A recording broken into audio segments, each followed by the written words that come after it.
तरीके से एक्चुअली देखना चाहिए। इस साल किडनैपिंग के केसेस जो है वो 18 साल के कम उम्र का कोई भी लड़का या लड़की अगर मिसिंग हो जाते हैं तो माननीय सर्वोच्च न्यायालय के निर्देश के अनुसार उसमें किडनैपिंग की केस रजिस्टर होती है। और ऐसे हमारे पास इस साल 483 केस दाखिल है।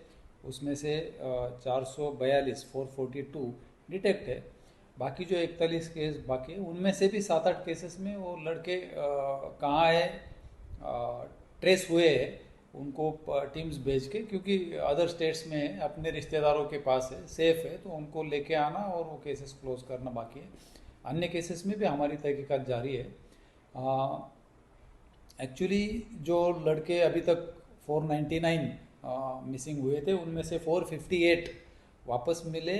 उनके पास इंक्वायरी करने के बाद ये पता चलता है कि ये जो 15 to 18 का एज ग्रुप है, थोड़ी जिनमें थोड़ी बहुत समझ है, ये एक तो पेरेंट्स पे गुस्सा होके या बिना बताए रिलेटिव्स के पास या दोस्तों के पास चले जाना, या कुछ केसेस में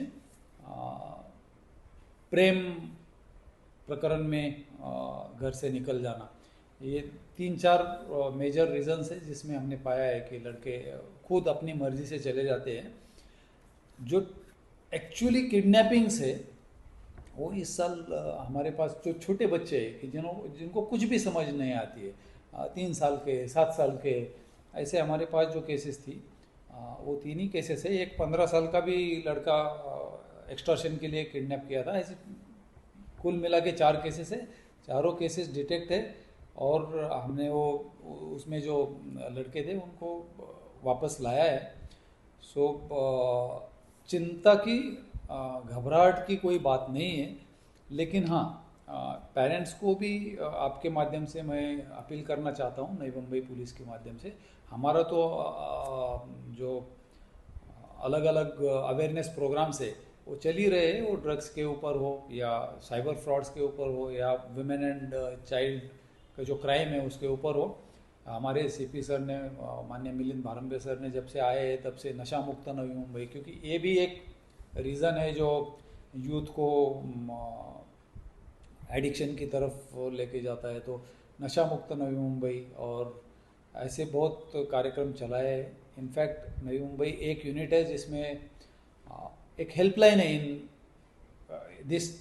इस प्रकार की क्राइम के लिए, जो है 8828-112-112।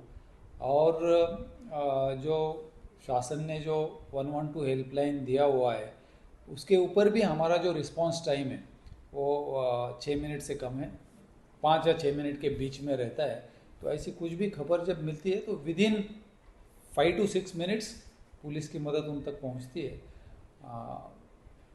सो हमारे अवेयरनेस प्रोग्राम्स और आपके माध्यम से एनजीओज और पेरेंट्स का भी थोड़ा अपने बच्चों की तरफ ध्यान रहे तो इन घटनाओं में कमी आ सकती है।